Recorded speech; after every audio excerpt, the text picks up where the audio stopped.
Bonjour à tous, bienvenue à ce webinaire, ce 10 minutes chrono dédié au pacte d'associés.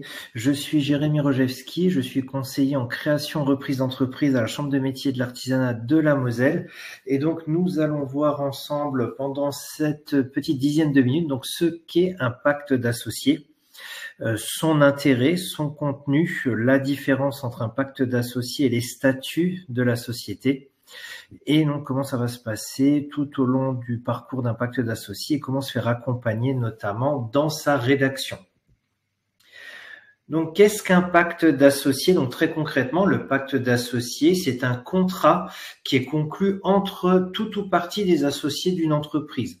Son objectif, ça va être de compléter les statuts de la société et non de les remplacer. Et ça va déterminer de façon détaillée les rapports entre les associés signataires. Donc, ça permet notamment de fixer les règles du jeu, les règles de fonctionnement entre associés.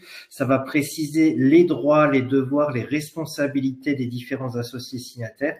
Ça permet aussi notamment d'éviter tout futur contentieux entre associés en cas de conflit ou de divergence de point de vue. À noter que on parle de pacte d'associés au sens général du terme, mais un pacte d'associés, donc ça va concerner notamment ceux qui créent en SARL. Pour une création en SAS, on parlera plutôt de pacte d'actionnaires. Donc, il doit être conclu par au moins 2 associés et à noter donc que ce pacte est confidentiel, il n'est pas déposé au greffe, il n'est pas publié dans un journal d'annonce légale et de fait, il est inopposable aux tiers. Le contenu du pacte vaut pour les parties signataires. Donc, le pacte d'associés peut vous être utile à différentes étapes de la vie de votre société. Il peut être nécessaire pour régler, comme je l'ai dit, notamment l'aspect des accords, la gestion des désaccords, mais pas que. C'est comme on va le voir notamment sur le contenu d'un pacte d'associés, il y a énormément d'éléments qui peuvent être précisés au regard d'un pacte d'associés. Donc, en quoi le pacte d'associés se différencie des statuts de la société? Donc, les deux éléments sont fondamentalement différents. Les statuts de la société, c'est considéré comme l'acte fondateur de votre entreprise. Sa rédaction, sa signature est obligatoire. Il permet d'identifier, comme c'est indiqué à l'écran, la société, donc son montant, sa dénomination, son objet social, etc. Et ça fixe le cadre général de relations entre associés, notamment les prises de décision collectives, les assemblées générales, etc. Donc, contrairement au statut de la société, le pacte d'associés, lui, n'est pas obligatoire. C'est un contrat de droit privé. Alors, néanmoins, sa rédaction elle reste vivement recommandée si vous créez une société à plusieurs. Et si vous envisagez de déterminer l'organisation de vos relations de façon plus précise, d'aller d'ores et déjà au devant de divergences potentielles et de préciser comment vous souhaitez vous accorder. Alors, ça peut être sur comment on entre, comment on sort de la structure en tant qu'associé, disposer potentiellement de droits de veto, de droits de préemption, etc. Là encore, on verra ça un peu plus en détail sur le contenu que ça peut avoir. Vous verrez qu'il y a énormément d'éléments qui peuvent être intégrés dedans. Alors même si on est sur un contrat de droit privé, évidemment, il faut qu'on soit conforme sur tout ce qui peut être code du commerce, code civil, etc. au niveau du droit des contrats. Et bien évidemment, il ne se soustrait pas au statut de la société. Les statuts de la société primeront systématiquement sur le pacte d'associés qui, entre guillemets, n'a que de valeur entre les associés signataires. Mais là encore, vous avez des droits, des devoirs. Et dans le cas d'un pacte d'associés, nous verrons aussi plus tard quelles conséquences il peut y avoir en cas de non-respect de tout ou partie des clauses du pacte d'associés et dans quelle mesure ce pacte il peut s'arrêter, il peut subir une rupture anticipée. Donc, dans un contenu d'un pacte d'associés, qu'est-ce qu'on pourra retrouver? Donc, comme je vous l'ai indiqué, on va pouvoir y retrouver tout un tas d'éléments. Là, à l'écran, vous n'avez qu'une petite partie de ce qui est possible. Il faut rappeler qu'au niveau de l'intérêt du pacte d'associés, c'est que quand vous créez à plusieurs, il peut arriver que vous soyez en désaccord sur le fonctionnement de l'entreprise ou des décisions à prendre. Le pacte entre associés peut ainsi prévenir ces types de conflits. Donc, ce contrat pourra déterminer les relations entre vous, futurs associés, les conditions de mouvement de titre, le fonctionnement de l'entreprise en complément des statuts. C'est un document, comme je vous l'ai déjà indiqué, qui est confidentiel. Il ne doit pas être connu d'autres associés non signataires. Il n'est pas public et il peut être conclu à tout moment entre une partie ou l'ensemble des associés. De même, ce qu'il faut rappeler, c'est que les associés déterminent eux-mêmes la durée du pacte. Ça peut être sur une durée déterminée, mais également une durée indéterminée, c'est-à-dire la durée de vie de la société. Donc, concernant sa rédaction, c'est une convention, comme je vous l'ai dit, c'est un contrat de droit privé. Il doit donc respecter les règles définies par le Code civil portant sur les contrats et obligations conventionnelles, mais aussi toutes celles qui émanent du Code du commerce. De ce fait, il n'est pas opposable aux tiers et il va engager uniquement les personnes signataires. Donc, il peut être modifié également à tout moment. Un avenant suffit pour modifier l'accord initial. Donc, il y a une souplesse dans la rédaction et la modification du pacte d'associés. Mais si avenant il doit bien entendu être signé sans exception par l'ensemble des associés concernés. Donc, ce pacte d'associés va déterminer de manière officielle les règles de fonctionnement entre les associés, le but majeur étant, comme je vous l'ai indiqué, d'éviter les conflits entre associés. Donc, quelles clauses on va retrouver dans ce pacte d'associés?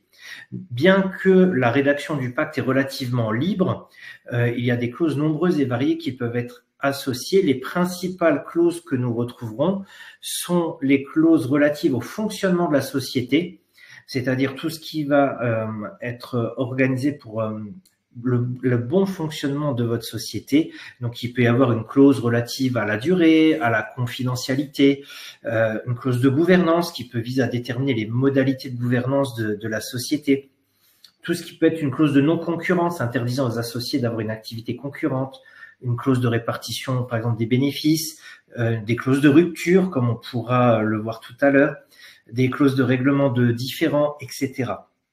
On va aussi retrouver des clauses relatives à la gestion, par exemple, du droit de vote. Avec l'objectif de ces clauses, ça va être de fixer des règles relatives au droit de vote des associés, qui peut ainsi prévoir une clause relative à un accord unanime des pactes de signataires sur les décisions importantes ou une clause de veto. On peut également avoir des clauses relatives aux cessions de parts pour contrôler les cessions de parts.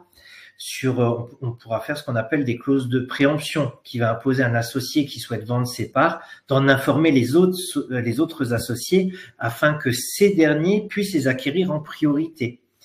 Il peut y avoir une clause d'agrément qui vise à contrôler l'entrée de nouveaux associés, donc qui va subordonner toute cession de parts ou d'actions à l'accord des associés. Il peut y avoir une clause d'inaliénabilité dont l'objectif va être d'interdire à un associé de céder ses parts pendant une période définie. Et une clause de sortie conjointe qui peut prévoir qu'en cas de cession d'actions ou parts sociales d'un associé, les bénéficiaires de la clause pourront céder les leurs dans les mêmes conditions. Vous avez compris, il est possible d'intégrer de nombreuses clauses, donc c'est important pour vous d'être exhaustif au moment où vous rédigez votre pacte d'associés. Donc, en pratique, on va avoir notamment aussi des clauses, donc comme je vous l'ai dit, liées au titre et au fonctionnement de la société. Donc, les clauses insérées ne peuvent pas aller, comme je vous l'indiquais en introduction, ne peuvent pas aller à l'encontre des statuts de la société ou du droit des sociétés, bien évidemment. Et donc, en cas d'incohérence, à savoir que ce seront les dispositions prévues dans les statuts qui prévaudront. Et pour rappel, les associés déterminent eux-mêmes la durée du pacte. Donc, quand le pacte arrive potentiellement à sa fin, soit il faut en rédiger un nouveau ou faire un avenant, tout simplement, pour prolonger sa durée. Alors, qu'est-ce qui se passe si jamais un ou plusieurs associés signataires ne respectent pas les clauses du pacte d'associés? Donc, dans la mesure où c'est un contrat passé entre personnes, sa violation aura des conséquences, alors moins importantes que le non-respect des statuts de votre société, mais il y aura quand même des conséquences. Donc, on pourra notamment prévoir des condamnations du signataire au paiement de dommages et intérêts, exécution forcée de l'obligation non respectée, rupture du pacte d'associés. Donc, tout ça, ça peut être, ce sont des exemples de contrepartie de sanctions qui peuvent être imposées dans le cadre du non-respect d'un pacte d'associés. Donc là, l'exemple, en cas de violation d'une clause de préemption, vous pouvez être obligé de respecter cette obligation-là. Donc ça peut entraîner des sanctions prévues par le pacte d'associés lui-même. Il est possible de prévoir qu'en cas de violation de telle ou telle clause, un associé sera condamné à une sortie forcée, à céder ses parts ou autre. Donc vous l'avez compris, ici on est surtout sur un aspect pécunier. Si un associé ne respecte pas une ou plusieurs clauses du pacte, il risque de verser des dommages et intérêts aux associés concernés par le préjudice. Comme je vous l'ai indiqué, le pacte d'associés, il a une durée limitée dans le temps. Soit c'est un temps acté par les associés à sa signature, soit c'est le temps de la société, donc 99 ans, à sa création. Néanmoins, il est possible de faire une rupture anticipée du pacte d'associés. Cela doit être prévu dans le pacte par des clauses précises. En règle générale, on trouvera une sortie conjointe. Donc, c'est un associé qui cédera ses droits à la sortie d'un autre associé. Une sortie forcée, ça peut être un rachat de parts d'associés minoritaires ou, comme on vient de le voir, en cas de sanctions liées à un non-respect d'une ou plusieurs clauses du pacte, ou l'exclusion d'un associé à la majorité des associés. Pour quitter un pacte d'associés, il faut donc l'accord de tous les signataires. Enfin, donc là, comme vous l'avez vu, sur une dizaine de minutes, forcément, on ne peut pas aller très en profondeur sur ce thème juridique qu'est le pacte d'associés. Donc, pour rappel, il y a des avantages importants. C'est un symbole fort, déjà d'un point de vue vraiment purement symbolique, parce qu'il est rédigé, signé conjointement par toutes les personnes associées qui souhaitent être partie prenante. C'est un document confidentiel, discret, privé. Donc il y a une souplesse à ce niveau-là, il y a une confidentialité, il est sécurisant, c'est simple à modifier par avenant, sous réserve bien entendu d'avoir l'unanimité au niveau des signataires. Mais vous l'avez compris, le pacte d'associés, c'est engageant juridiquement, c'est engageant possiblement pécuniairement, et il doit être pour cela bien rédigé. Donc faites-vous accompagner dans la rédaction de votre pacte d'associés, assurez-vous de sa validité auprès d'un professionnel du droit. Sa validité, elle est essentielle. C'est comme je vous l'ai indiqué, s'il y a des clauses qui sont bancales ou qui ne respectent pas le droit ou qui vont à l'encontre des statuts, le pacte d'associés ne sera pas appliqué. C'est les statuts ou le droit qui primera. Donc, de même, on ne rédige pas des clauses à l'instinct en se disant, voilà, je vais faire ça peut-être comme ça. Faites-vous accompagner. La rédaction de certaines clauses est importante. Il y a un certain formalisme à respecter pour assurer leur validité. Donc là, on pensera notamment à la clause de non-concurrence, où il y a un formalisme spécifique pour qu'elle soit valable. Donc, faites-vous accompagner par un professionnel du droit pour sa signature. Pour ce faire, pour avoir plus de renseignements sur le pacte d'associés, vous pouvez nous retrouver au Salongo en présentiel le vendredi 22 novembre à la Chambre des métiers à Metz. Donc sur inscription de manière gratuite sur le site www.salon-go.fr. Vous pourrez nous retrouver, chambre de métiers, chambre de commerce et bien évidemment l'ordre des avocats qui pourra se faire un plaisir de vous répondre et d'aller plus loin sur cette thématique. Voilà, je vous remercie d'avoir suivi ce webinaire et je vous souhaite une excellente journée et un excellent Salongo. Merci à vous, au revoir.